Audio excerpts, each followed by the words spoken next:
Clara stepped off the small-town bus and onto the dusty road that led toward the Maddox Ranch. The afternoon sun was warm but not harsh, and the long open fields on both sides of the road made her feel small, almost invisible. She carried one small bag, the kind someone grabs quickly when they leave in a hurry. But nothing about her movement looked rushed now. She walked slowly, as if she wasn't sure the ground beneath her feet was steady.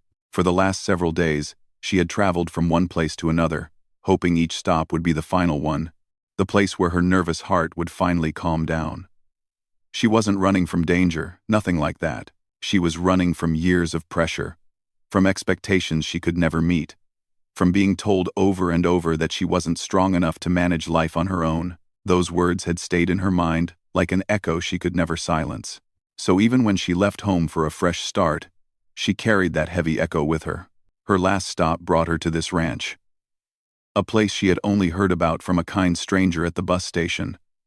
"If you need a quiet place," the woman had said, "go to Maddox Ranch. The man there helps people. He's a good soul." Now Clara could see the ranch house ahead, wide porch, wooden beams, and a gentle charm that made the whole place feel safe from far away. A few horses grazed behind the fence, calm and unbothered, and the breeze carried the soft scent of hay and sun-warmed grass. She hesitated before opening the gate. What would she even say? "Hello. I'm lost. I need help. I don't know how to feel safe unless someone tells me I'm okay." None of it sounded simple. None of it sounded like something she should bother a stranger with. But her heart felt so tired, like a child carrying a load too big for her small hands. She took a deep breath and pushed the gate open. John Maddox was working near the barn when he noticed her. He was tall, with sun-touched skin and calm eyes that made people feel lighter just by meeting them. He wiped his hands on a cloth and walked toward her. Not quickly, not slowly, just at a pace that showed he didn't want to startle her or make her uncomfortable. "Afternoon," he said kindly. "Are you looking for someone?" Clara opened her mouth, but her words tangled together. For a moment, she looked down at her dusty shoes, trying to form a sentence that wouldn't sound strange.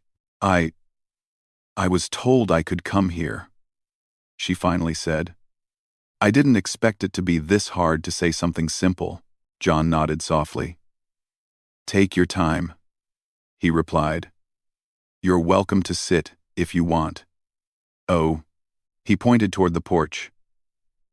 She followed him, grateful for the slow pace and the soft tone in his voice. She sat on the porch step while he remained standing a polite distance away, giving her space, yet letting her know she wasn't alone. After a long pause, she looked up at him, and her voice came out quietly, almost like a confession. "Can you save me? Just 3 times a day?" John blinked. It wasn't confusion or judgment, just surprise at the unusual request. Still, he didn't laugh, didn't ask, "Save you from what?"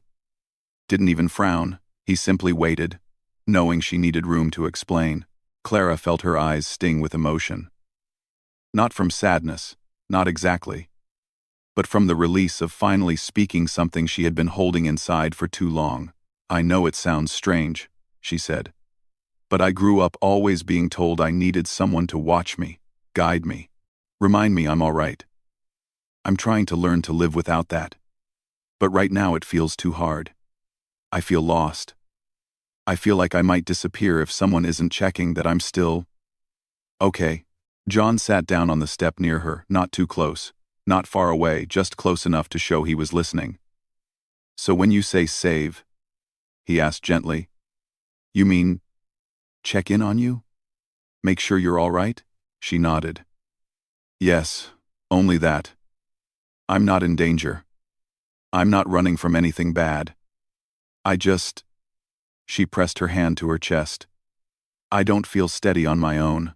There was honesty in her voice, the kind that comes from someone who is more exhausted than anything else. And John, who had lived on this land for years, had learned that sometimes people arrive at his gate not because they need shelter from the world, but shelter from their own thoughts. "All right," he said quietly. "If it helps you feel grounded, I can do that." Clara let out a breath that sounded like she had been holding it for months. A soft relief washed over her. and she smiled small and unsure, but real. "Thank you," she whispered.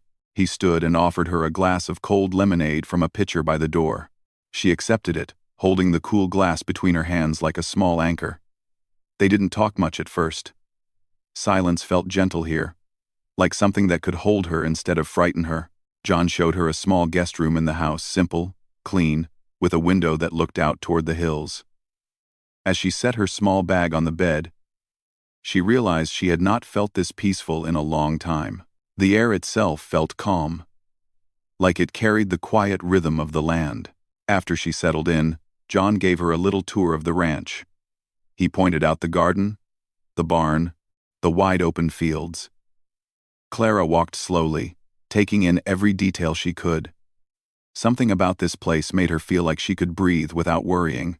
Her breath was too loud, or too small, or too unsure. Later, as the sun dipped lower in the sky, John made his first check-in. He approached the porch where she sat with a warm blanket around her shoulders. "How are you doing?" he asked in a steady voice. She smiled again, this time a little steadier. "Better," she said. "Just knowing someone cares enough to ask. It helps." John nodded. "Then I'll keep asking. Morning, afternoon, evening 3 times a day." Clara looked out across the open land. The sky was turning shades of gold and pink, like it was softly painting peace over everything it touched. She closed her eyes for a moment, listening to the quiet sound of the horses in the distance and the gentle rustle of the wind. For the first time in a long time, she didn't feel like she had to pretend she was fine. She didn't feel judged or rushed. She felt seen gently, kindly by a man who didn't ask too many questions and didn't push her to say more than she wanted. Night settled slowly over the ranch, bringing a quiet calm that wrapped around Clara like a soft blanket.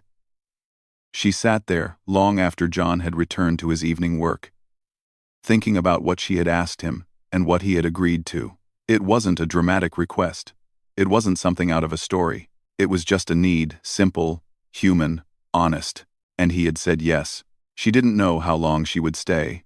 She didn't know if she would ever feel strong enough to stand without asking someone to check on her.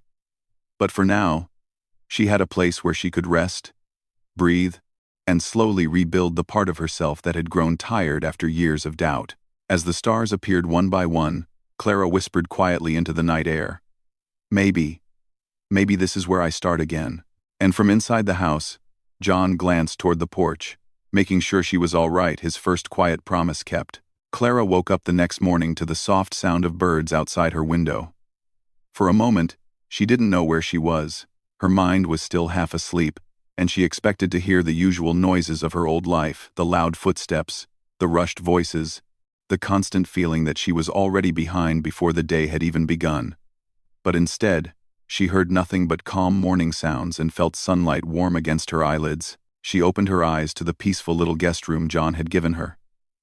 The curtains moved gently with the morning breeze, and the scent of fresh grass drifted inside. She lay there for a moment, trying to understand how a simple place could make her heart feel lighter. After a few minutes, she stood up and got ready. Her hair was messy from sleep, and her eyes still carried a little tiredness, but there was something new in her expression, a softness that wasn't there the day before.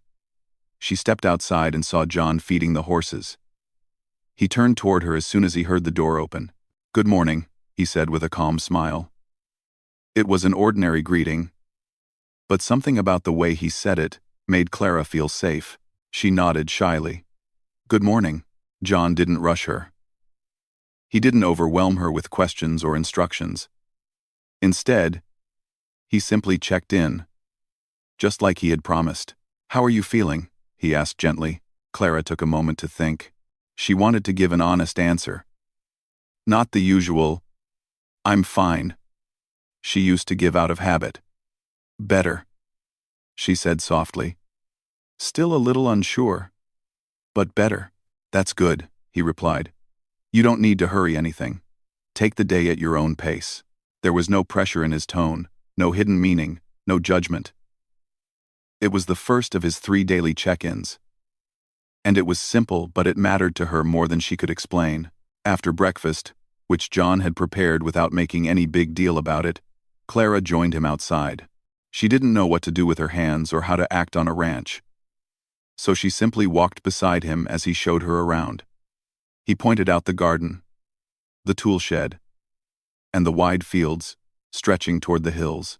Clara listened quietly, absorbing every detail, as if learning the layout would help her understand her place here. At one point, John noticed her lingering near the fence, watching the horses with gentle curiosity. "Do you like them?" he asked. "They seem so calm," she answered. "Like they don't worry about anything. They live in the moment," he said. "Something most of us forget how to do."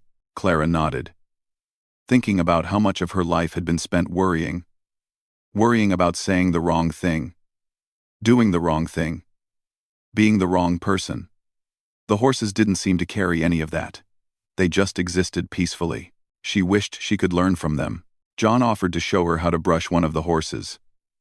Clara hesitated, but he reassured her with a gentle smile. He guided her hand at first, showing her how to brush in long, smooth strokes. The horse lowered its head, enjoying the attention, and Clara felt something warm grow in her chest. "This is nice," she murmured. "It is," John agreed. "Animals have a way of reminding us to slow down." For the rest of the morning, Clara helped with small chores, nothing heavy or stressful. Just simple tasks that made her feel useful. She watered plants in the garden, helped gather eggs from the chicken coop, and even folded towels in the laundry room. Each little task grounded her more, reminding her she was capable of doing things on her own. But even as she felt herself adjusting, little waves of uncertainty visited her now and then. She would pause in the middle of a chore, wondering if she was doing it wrong, wondering if she was taking up too much space, or if she was asking for too much. Those thoughts had been part of her for so long that they followed her automatically. Around noon, John made his second check-in. He found her near the porch, sitting with her hands folded in her lap. She looked like she was thinking too much again. "How's your day going so far?" he asked in his steady voice. Clara looked up and smiled a little. "Good, I think. Sometimes I feel myself slipping into old habits, but it's easier to catch it here." "That's how change starts," John said. "One moment at a time. One thought at a time." He didn't say she was overthinking or being too sensitive. He didn't minimize her feelings. Instead, he made her feel understood in a gentle, quiet way. They ate lunch together, mostly in silence. It wasn't an uncomfortable silence. It was the kind that made Clara feel like she didn't have to keep talking to prove she belonged. She could just be there. And that was enough. After lunch, John went back to his ranch tasks. Clara offered to help, but he encouraged her to rest. "You're still settling in," he said. "Resting is part of that."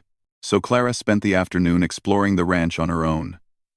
She walked along the fence line, letting her fingers brush against the wooden posts. She sat under a tree for a while, listening to the breeze and watching the grass dance. She felt something she hadn't felt in a long time, her mind slowing down. Every time negative thoughts tried to slip in, she reminded herself of John's words. One moment at a time. Later in the afternoon, she saw John returning from the fields, his hat shading his eyes and dust covering his work boots. He looked tired but peaceful. He waved at her, and she waved back without hesitation. It felt natural, even easy. For the first time, she wondered what her life might look like if she stayed here a while long enough to truly rebuild herself. But she didn't let the thought scare her. She simply let it exist quietly in the back of her mind. As the sun began to lower, painting the sky with soft orange tones, John made his evening check-in. He found Clara sitting on the porch steps again, this time with a small notebook in her hand. She had been writing little thoughts, reminders, and reflections, something the peaceful environment inspired her to do. "How are you tonight?" he asked. Clara looked up, her face glowing slightly in the warm light. "Good," she said with more confidence than before. Today felt gentle. "That's a good word," he replied. "Gentle days can do a lot of healing." Clara nodded, hugging the notebook to her chest. "Thank you for checking in on me. For all 3 times." "It's no trouble," John said sincerely. "Sometimes all a person needs is someone who remembers to ask how they're doing." His voice was steady, but it carried quiet kindness. Clara felt something shift inside her, something small but important. For years, she had believed she needed saving constantly to stay steady. But here, in this place, she began to understand that saving didn't have to come from desperation or fear. It could come from calm routine, from kindness, from a simple question asked with care. The evening grew cooler, and stars slowly appeared above the ranch. Clara sat there long after John had gone inside, reflecting on the day. She felt tired, but not in the heavy way she used to. This was a gentle tiredness, the kind that came from doing real things, feeling real emotions, and trusting herself even a little. She whispered softly to herself, "Maybe I can learn to stand on my own." But she was also grateful she didn't have to do it alone. Not yet. And as the night wrapped around the ranch like a warm blanket, Clara felt something she hadn't felt in a long time: hope. Clara had been on the ranch for almost 2 weeks when she finally began to understand something important about herself, something she had never said out loud, not even in her own thoughts. The routine she and John had developed was helping her more than she expected. Every morning, afternoon, and evening, he checked on her with the same steady kindness. And every time, she felt a little more anchored. But even with all that gentle progress, there were moments when old memories tried to pull her back into their grip. Sometimes she would be folding towels in the laundry room and suddenly freeze, remembering someone once telling her she folded them wrong. Sometimes she would prepare the dining table and feel a stab of fear that she was setting it up incorrectly. Even when she sat quietly by the fence, watching the horses, she could hear echoes of voices telling her she wasn't capable, wasn't strong, wasn't enough. Those thoughts came softly, the way shadows stretch across the ground in the late afternoon, slow and quiet, but still noticeable. One evening, after a long day of gentle chores and peaceful moments, Clara found herself sitting alone on the porch as the sun began to set. The colors in the sky were soft pink and warm gold, and the breeze carried the scent of hay and warm earth. She loved evenings like this. They felt like the world was taking a calm breath. John had just finished his work for the day and came over for his evening check-in. He walked up the porch steps with that familiar quiet presence of his. Not loud, not heavy, just reassuring. "How was your day?" he asked, resting his hands on the porch railing. Clara hesitated before answering. She wasn't sure how much she should say. She worried that sharing too much would make her seem needy or burdensome, something she had been trained to avoid. "It was a good day," she said softly. Then after a long pause, she added, "Mostly." John noticed the pause. He always did. His voice stayed gentle as he asked, "Something on your mind?" Clara looked down at her hands, twisting them slightly in her lap. I had a moment today. Not anything dramatic. Just a moment where I felt small again, like I used to." He nodded, encouraging her to continue if she wanted. She took a breath. "I was helping in the kitchen, and suddenly, I felt like someone was telling me I wasn't doing it right. But no one was there. It was just my memory talking." John sat beside her, giving her quiet space to speak. Clara didn't know what made her do it. Maybe it was the peaceful sunset, or the slow comfort of the ranch, or the steady kindness in John's eyes. But for the first time, she felt ready to talk not about every detail, but enough to let him understand what her past had done to her heart. "When I told you I needed to be checked on 3 times a day," she said slowly, "it wasn't because anything was chasing me. It wasn't because I was afraid of the world. It's because I didn't know how to believe in myself without someone reminding me." John listened quietly. He never interrupted her. "I spent years feeling like I had to ask permission to breathe," she continued, her voice soft and steady. "I was always told I needed guidance for everything, that I would make mistakes, that I wasn't capable of doing things on my own.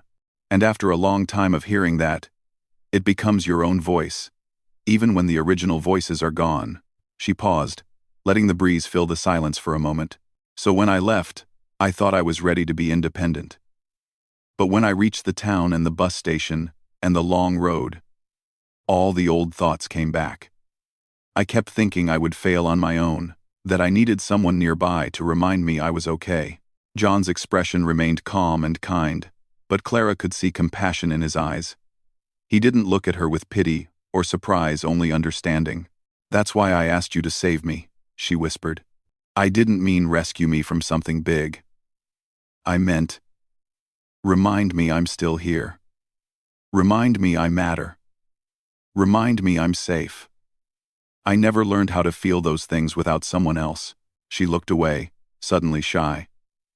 "It sounds silly when I say it out loud." "It doesn't sound silly at all," John said gently. "It sounds honest and brave." Clara blinked with quiet surprise. Brave. She had never been called that before. "You came here on your own," he continued. "You walked through that gate, even though you were scared. You asked for help in the only way you knew how. That's strength, Clara. You asked 41. Clara 70H, that's work." She felt warmth spread through her chest at his words, gentle, comforting warmth. John rested his elbows on his knees as he stared out across the ranch. "You know," he said, "people forget that healing takes time. And sometimes it requires another person. There's nothing wrong with needing support while you rebuild." Clara listened carefully, as if each word was adding a new piece to her understanding of herself. "You're not here because you're weak," John added. "You're here because you're learning. And learning is one of the strongest things a person can do." Clara took in a deep breath, letting those words sink into her heart. For years, she had believed needing help meant she was broken. But hearing it from John so simply, so kindly, made it feel different. It made it feel true. The evening light softened even more, and the ranch was quiet except for the gentle rustle of leaves. Clara felt her chest loosen, like she had unbuttoned something she didn't realize she was wearing too tight. She looked up again and whispered, "I don't want to depend on you forever. I want to learn how to be steady on my own." "And you will," John said without hesitation. "But you don't have to rush it. You're allowed to take small steps." Clara nodded, feeling her throat tighten slightly, not from sadness, but from the softness of being understood. For a long while, they didn't talk. They just sat there on the porch, watching the colors of the sky deepen into evening. Clara felt calm, as though sharing her truth had made the world a little lighter. After some time, she said quietly, "Do you mind if I tell you something more?" "Of course," he replied. "I'm afraid that if I stop asking for help, I won't know who I am," she admitted. "That I'll fall back into old ways." John turned slightly toward her. "You won't fall back," he said. "You're already changing. Every choice you make here is different from before. Every moment you take a breath and decide to stay present, that's new." Clara felt tears gathering in her eyes, not from sadness, but from relief. "I'm trying," she whispered. "I can see that," he said warmly. "And that's enough." She let a few tears fall, but they were quiet, gentle tears. Nothing dramatic, just soft emotion slipping out because she finally felt safe enough to let it. When she wiped her cheeks, she smiled faintly. "Thank you for listening." "I'm glad you told me," John said. "It helps me understand how to support you better." Clara breathed deeply again. "So when I say save me," she said softly, "I'm really saying help me feel steady." "I understand," John replied. "And someday," Clara added with more certainty than she expected, "I want to be able to save myself." "That day will come," he said confidently. "Until then, I'm here." She looked out into the peaceful fields and felt something gentle open inside her. The beginning of trust in herself, not just in another person. The sky slowly turned to twilight, and the stars began to appear one by one. Clara stayed on the porch long after John went inside, thinking about everything she had shared. It felt like she had finally spoken the truth she had been carrying for years. Like she had lifted the curtain, hiding the delicate fears in her heart. She whispered to the quiet night air, "Maybe this is what healing feels like." gentle, slow, honest, and for the first time, she believed she could continue the journey. John had always carried his days with quiet strength. He woke before sunrise, worked through the long hours, and ended each evening with a calm spirit that made the entire ranch feel peaceful. But even the strongest routines can begin to wear on someone without them noticing. And over the weeks, as he supported Clara 3 times a day, he started giving more of himself than he realized. Clara did not demand anything from him. She never asked for more than a simple check-in, a few kind words, or a moment of reassurance. But John cared deeply about doing things well. When he promised something, he followed through with full dedication. So every day, he made sure the ranch ran smoothly, the animals were taken care of, and Clara felt seen and steady. He didn't notice how much it was slowly draining him. Not at first. One warm afternoon, Clara was writing in her notebook under the shade of the old oak tree. She had been getting better at spending time alone without feeling overwhelmed. The ranch had become her teacher, its quiet rhythm helping her find her own. She wrote about how she wanted to grow stronger, about how she hoped John could someday see her as someone who stood on her own feet. She looked up, expecting to see John walking toward her for his afternoon check-in. He usually came at the same time every day, but the minutes passed, then more minutes, and there was no familiar figure approaching from the fields. Clara didn't panic, not immediately. People can be busy, she reminded herself. She wanted to trust that everything was fine, but when she glanced toward the horses in the pasture, she noticed something that tightened her heart. John's hat was lying on the ground. He never left his hat anywhere unusual. It was always on his head or hanging by a hook.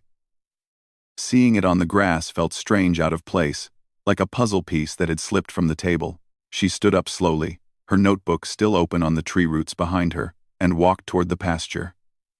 The closer she got, the more she sensed something wasn't right. She saw one of the horses shifting restlessly near the fence, as if trying to draw attention. And then she saw him. John was sitting on the ground beside a bale of hay, leaning back slightly, his hat just a few steps away. He wasn't unconscious, but he was pale, tired, and breathing heavier than usual.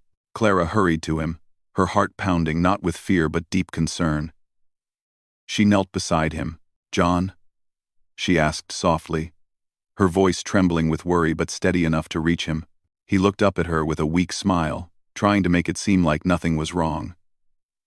"I must have sat down for a moment," he said, though even he knew it was more than that. Clara studied his face. She noticed the faint shadows under his eyes, the tired lines at the corners of his mouth, and the slight shake in his hands. The realization settled heavily in her chest. He had been pushing himself too hard. "You don't look well," she said gently. "When did this start?" He let out a slow breath. "It's been a long few weeks," he admitted. "Ranch work doesn't stop, and I wanted to make sure I kept my promise to check on you." Clara's heart tightened. She knew how deeply he valued his word. But she suddenly understood something she hadn't before. He had been saving her. Yes, but who was saving him? "You've been doing so much," she whispered. "Too much." John shook his head, trying to brush it off. "I'm all right, just a bit tired." But his voice lacked its usual strength. Clara reached out and placed a careful hand on his arm. "Please don't pretend. You don't have to be strong all the time." For a moment, he looked at her as if those words had surprised him. He had spent so much time being the steady one, the helper, the calm presence, that perhaps he had forgotten he was allowed to rest too. Clara helped him sit more comfortably, making sure he wasn't straining himself. "Let me get you some water," she said, standing up quickly. She returned with a cool bottle and a damp cloth. She handed him the water first, and he drank slowly. Then she gently pressed the cloth to his forehead, her movements soft and careful. It was the first time she had taken care of him, rather than the other way around. "I didn't want you to worry," John murmured. "I'm supposed to worry sometimes," she replied with a small smile. "That's what people do when they care." John's eyes softened. "You've come a long way if you can say something like that." Clara looked down, suddenly shy. "I'm learning." They sat there together under the warm sun, the sounds of the ranch surrounding them, horses shifting, birds chirping, the soft rustle of the breeze through the grass. It was peaceful, but Clara couldn't ignore how tired John still looked. "You need to rest," she said firmly but kindly. "Real rest. And I can help with the ranch chores for now." "You don't have to," John said gently. "But I want to," Clara replied. "You've been helping me take care of my heart. Let me help you take care of your health." John hesitated, but he saw the sincerity in her eyes. Clara wasn't asking out of fear or dependency. She was offering support. Real support. He nodded slowly. "All right." Clara helped him stand, staying close in case he felt unsteady.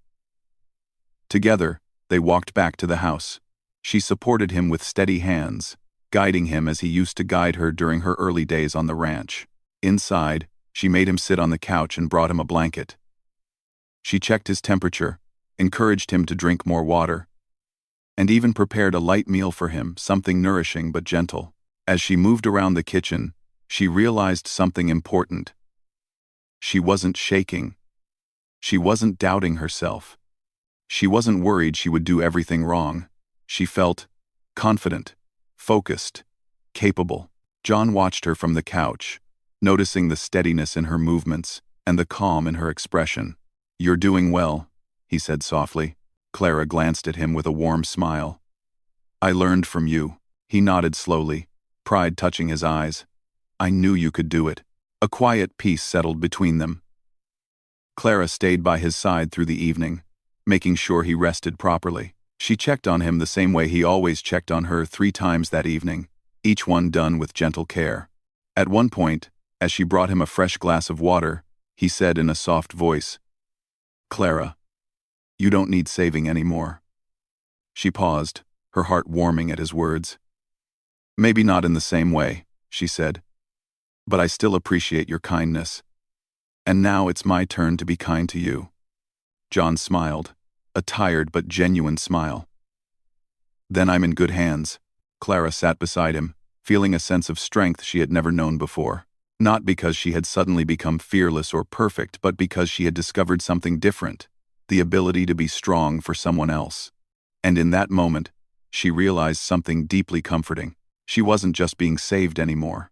She was learning how to save herself. And maybe, just maybe, she could help save someone else too.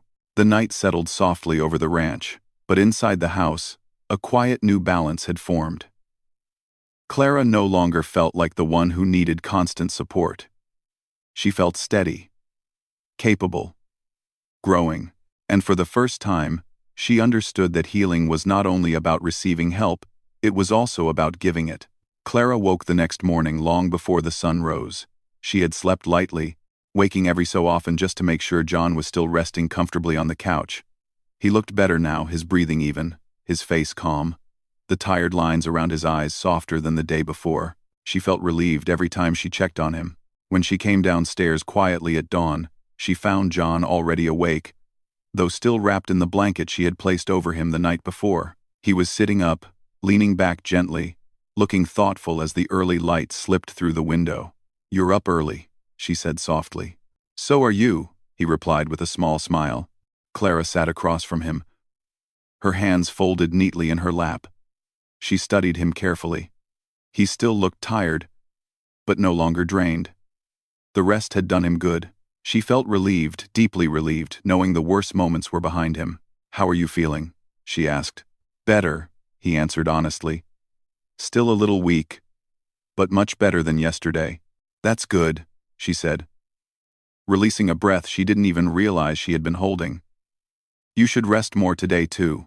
He raised an eyebrow, amused. "And who will take care of the ranch?" She smiled. "I will. At least for today. I can handle the simple tasks." He looked at her for a quiet moment. Not because he doubted her, but because he was proud. So much had changed since the day she stepped through his gate with trembling hands and uncertain eyes. "You really have grown," he said gently. Clara blushed softly and looked down. "I'm still learning." "We all are," John replied. "Even me." That surprised her. She had always seen him as steady, as someone who had everything under control. "What are you learning?" she asked. John looked out the window, watching the slow morning light spread across the pasture. "I'm learning that I don't have to carry everything alone," he said quietly. I've always been the one people come to for help, but yesterday taught me something important. What's that? Clara asked softly. That sometimes, he said, looking back at her. It's okay to lean on someone else. Clara felt her heart warm. She understood the weight of his words. Just as she had slowly learned she didn't need constant saving, he was learning he didn't always need to be the one doing the saving. It was a gentle balance, one that made both of them stronger. Later that morning, Clara stepped outside to take care of the chores. She fed the chickens, brought fresh hay to the horses, and watered the garden. Each task reminded her how far she'd come. She wasn't second-guessing herself. She wasn't afraid she would make mistakes. She wasn't overwhelmed by the quiet. Instead, she moved with a sense of purpose. John watched her from the porch, leaning lightly on the railing. He looked peaceful, knowing he didn't have to step in. Clara had it under control. When she noticed him watching, she waved, and he waved back. Something simple passed between them, a shared understanding that both of them had changed. Around midday, Clara made lunch for both of them. They ate at the small kitchen table, sunlight warming the room. The food was simple, fresh vegetables and warm bread, but it tasted good. Comforting. After they finished eating, Clara took a soft breath and spoke what had been on her mind all morning. I don't think I need you to check on me 3 times a day anymore. John looked at her gently. Are you sure? Yes, she said. I think I've learned to check on myself, to pause and ask, how am I feeling? I didn't know how to do that before, but now I do. He nodded, pride shining in his eyes. That's a big step. It is, she agreed quietly. But I'm not saying I want you to stop caring. I just don't want to depend on it to feel steady. You won't lose my care, John said. That doesn't disappear. Clara smiled, relieved. Good. I wasn't ready to let go of that. He chuckled gently. I didn't think you were. The afternoon passed softly, with both of them moving at an easy pace. John rested on the porch while Clara continued with some tasks, humming quietly as she worked. Occasionally, she would glance toward him, and he would glance back, both reassured by the simple presence of the other. Later in the day, Clara joined him on the porch. They watched the horses grazing, the wind brushing the tall grass, the sky slowly shifting toward evening. It had become their quiet ritual, sitting side by side, sharing silence that felt comforting rather than empty. I used to think I needed someone to save me all the time, Clara said softly. That without that, I would fall apart. And now? John asked. Now, she said. I think I was just scared to discover who I was without someone telling me who to be. John nodded. Fear can make us believe untrue things, Clara sighed gently. But being here, having space to breathe, being treated with respect instead of pressure, it helped me understand who I am. That was all you, John said warmly. You found your own strength. I only gave you a place where you could see it. Clara looked at him with gratitude. You did more than that. Maybe, he said quietly. But you still did the hardest part. She smiled. Not a small or shy smile, but a peaceful one. The kind that comes from knowing you've grown. As the sun dipped lower, John shifted slightly and said, You know, you saved me too. Clara blinked, surprised. Me? Yes, he said. I was so used to doing everything alone that I didn't notice how tired I was. You helped me slow down. You reminded me that it's all right to rest. All right to accept help. Clara felt touched. I didn't realize. Most people don't realize their kindness until someone tells them. John said. But yours made a difference. She felt her chest warm again, filled with a calm pride she wasn't afraid of. Not anymore.